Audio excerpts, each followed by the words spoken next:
ನಿಮ್ಮ ಸತ್ಯ ಯುನಿಲೆಟ್ ಅಲ್ಲಿ ಫುಲ್ ಮೂನ್ ಸೇಲ್ ಮೇ 31 ಒಂದಿನ ಮಾತ್ರ. ಸತ್ಯ ಯುನಿಲೆಟ್.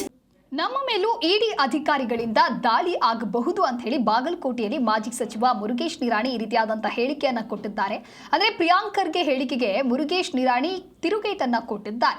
ನೀವು ಕ್ಲೀನ್ ಆಗಿದ್ರೆ ಇಡಿ ದಾಳಿಗೆ ಯಾಕೆ ಹೆದರಬೇಕು? ಕುಂಬಳಕಾಯಿ ಕಳ್ಳ ಅಂದ್ರೆ ನೀವೇಕೆ ಹೆಗ್ಲು ಮುಟ್ಕೊಳ್ತೀರಿ? ಬಾಗಲಕೋಟೆಯಲ್ಲಿ ಮಾಜಿ ಸಚಿವ ಮುರುಗೇಶ್ ನಿರಾಣಿ ಈ ರೀತಿಯಾದಂತಹ ಪ್ರಶ್ನೆಯನ್ನ ಮಾಡಿದ್ದಾರೆ.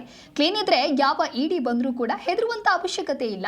ಇಡಿ ಸ್ವತಂತ್ರ ಸಂಸ್ಥೆ, ಇಡಿ ಯಾರ ಕೈಗೊಂಬೆಯೂ ಅಲ್ಲ ಅಂತ ಹೇಳಿ ಈ ರೀತಿ ತಿರುಗೇಟು ಕೊಟ್ಟಿದ್ದಾರೆ. ಪ್ರಿಯಾಂಕ್ ಖರ್ಗೆ ಏನು ಹೇಳಿಕೆಯನ್ನು ಕೊಟ್ಟಿರ್ತಾರೆ, ಆ ಒಂದು ಹೇಳಿಕೆಗೆ ಕೌಂಟರ್ ಕೊಡುವಂಥ ಕೆಲಸವನ್ನು ಮುರುಗೇಶ್ ನಿರಾಣಿ ಅವರು ಮಾಡಿದ್ದಾರೆ. ಅಂದರೆ ನಮ್ಮ ಮೇಲೂ ಕೂಡ ಇಡಿ ಅಧಿಕಾರಿಗಳು ದಾಳಿಯನ್ನು ನಡೆಸಬಹುದು, ಆದರೆ ಡಾಕ್ಯುಮೆಂಟ್ಸ್ ಸರಿಯಾಗಿ ಇದ್ದರೆ ಯಾರು ಏನೂ ಮಾಡೋದಕ್ಕೆ ಆಗುವುದಿಲ್ಲ.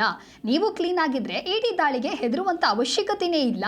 ಕ್ಲೀನ್ ಇದ್ದರೆ ಯಾವ ಇಡಿ ಬಂದರೂ ಏನು ಮಾಡೋದಕ್ಕೆ ಆಗುವುದಿಲ್ಲ. ಇಡಿ ಅನ್ನೋದು ಒಂದು ಸ್ವತಂತ್ರ ಸಂಸ್ಥೆ, ಯಾರ ಕೈಗೊಂಬೆಯೂ ಅಲ್ಲ ಅನ್ನೋದನ್ನು ಇಲ್ಲಿ ತಿರುಗೇಟನ್ನು ಕೊಟ್ಟಿದ್ದಾರೆ. ಅಂದರೆ ಪ್ರಿಯಾಂಕ್ ಖರ್ಗೆ ಏನೋ ಒಂದು ಹೇಳಿಕೆಯನ್ನು ಕೊಟ್ಟಿರ್ತಾರೆ, ಆ ಒಂದು ಹೇಳಿಕೆಗೆ ಸ್ಟೇಟ್ಮೆಂಟ್ಗೆ ಈ ರೀತಿಯಾದಂಥ ಕೌಂಟರ್ ಕೊಡುವಂಥ ಕೆಲಸವನ್ನು ಮುರುಗೇಶ್ ನಿರಾಣಿ ಅವರು ಮಾಡಿದ್ದಾರೆ. ಬಹಳ ಪ್ರಮುಖವಾಗಿ ಇಡಿ ಅಧಿಕಾರಿಗಳಿಂದ ದಾಳಿ ನಮ್ಮ ಮೇಲೂ ಆಗಬಹುದು, ಆದರೆ ಸಂಬಂಧಪಟ್ಟಂಥ ಡಾಕ್ಯುಮೆಂಟ್ಸ್ ಏನಿದೆ ಆ ಡಾಕ್ಯುಮೆಂಟ್ಸ್ ಇದ್ದರೆ ಭಯಪಡುವಂಥ ಅವಶ್ಯಕತೆ ಇಲ್ಲ ಅನ್ನೋದನ್ನು ಹೇಳಿಕೆ ಕೊಟ್ಟಿದ್ದಾರೆ.